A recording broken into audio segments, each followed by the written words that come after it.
मेरी बात ध्यान से सुनना। हम सब के जीवन में इस देश में अंग्रेजी बोलने वालों को शर्म आएगी, ऐसा समाज का निर्माण अब दूर नहीं। गृहमंत्री अमित शाह ने गुरुवार को ये बड़ा बयान दिया है। इस बयान को लेकर विवाद हो सकता है। दरअसल अमित शाह ने गुरुवार को नई दिल्ली में पूर्व IAS अधिकारी आशुतोष अग्निहोत्री की पुस्तक मैं बूंद स्वयं खुद सागर हूँ के विमोचन समारोह में हिस्सा लिया, जहां उन्होंने ये बयान दिया। अमित शाह ने कहा कि अपने देश, संस्कृति, इतिहास और धर्म को समझने के लिए कोई विदेशी भाषा काफी नहीं है। अब वह दिन दूर नहीं है जब अंग्रेजी बोलने वालों को शर्म महसूस होगी। हमें ऐसा समाज बनाना है। गोविंद मोहन जी ने हिंदी के प्रति चिंता व्यक्त की, हिंदी की पूरी यात्रा का बहुत अच्छे से वर्णन किया, अभ्यासपूर्ण वर्णन किया, मगर मैं थोड़ा उनसे असहमत हूं। कोई संकट नहीं है, मेरी बात याद रखना। हम सबके जीवन में, मेरी बात ध्यान से सुनना, हम सबके जीवन में इस देश में अंग्रेजी बोलने वालों को शर्म आएगी, ऐसा समाज का निर्माण अब दूर नहीं। चीजों को वो ही कर पाते हैं जो करने की ठान लेते हैं, और मैं मानता हूं हमारे देश की भाषाएं हमारी संस्कृति का गहना है। हमारे देश की भाषाओं के बगैर हम भारतीय ही नहीं रहते हैं।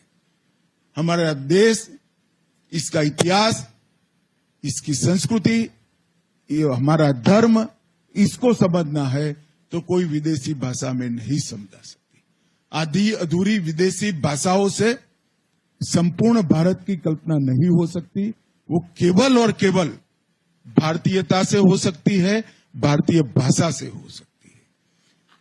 मुझे पूरा बोध है कि लड़ाई कितनी कठिन है, मगर पूरा विश्वास है कि लड़ाई भारत का समाज जीतेगा, और फिर से एक बार आत्मगौरव के साथ हमारी भाषाओं में हम हमारा देश भी चलाएंगे, सोच भी करेंगे, शोध भी करेंगे, नतीजे भी निकालेंगे और विश्व का नेतृत्व भी करेंगे। इसमें कोई संशय किसी को रखने की जरूरत नहीं।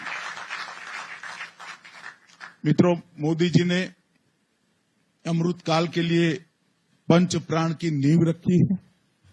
विकसित भारत का लक्ष्य रखना, गुलामी के हर अंश से मुक्ति प्राप्त करना, अपनी विरासत पर गर्व करना, एकता और एकजुटता को समर्पित रहना, और हर नागरिक में कर्तव्य की भावना को प्रदीप्त करना, ये पंच प्रण आज मैं देश भर में घूमता हूं। मैं घुमंतु प्राणी हूं, देश भर में घूमता हूं, खुद लोगों के संवाद भी करता हूं। आज ये पंच प्रण एक नेता ने देश की जनता के सामने रखा हुआ लक्ष्य नहीं है, 130 करोड़ लोगों का ये संकल्प बन चुका है। इसीलिए मैं कहता हूं कि 2047 में विश्व में हम सर्वोच्च स्थान पर होंगे।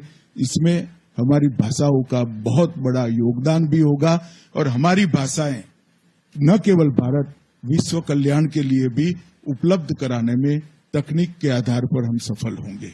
मैं फिर से एक बार आशुतोष अग्निहोत्री जी को बहुत बहुत बधाई भी देता हूं और शुभकामनाएं भी देता हूं कि आप इसी प्रकार के साहित्य का सृजन करते रहिए, और इस सृजन के माध्यम से विशेषकर जो देश की व्यवस्था से जुड़े हैं, जो एडमिनिस्ट्रेशन में जुड़े हैं, इन नए बच्चों को भी इस दिशा बताते रहिए।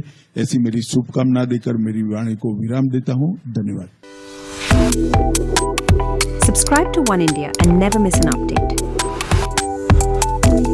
Download the One India app now.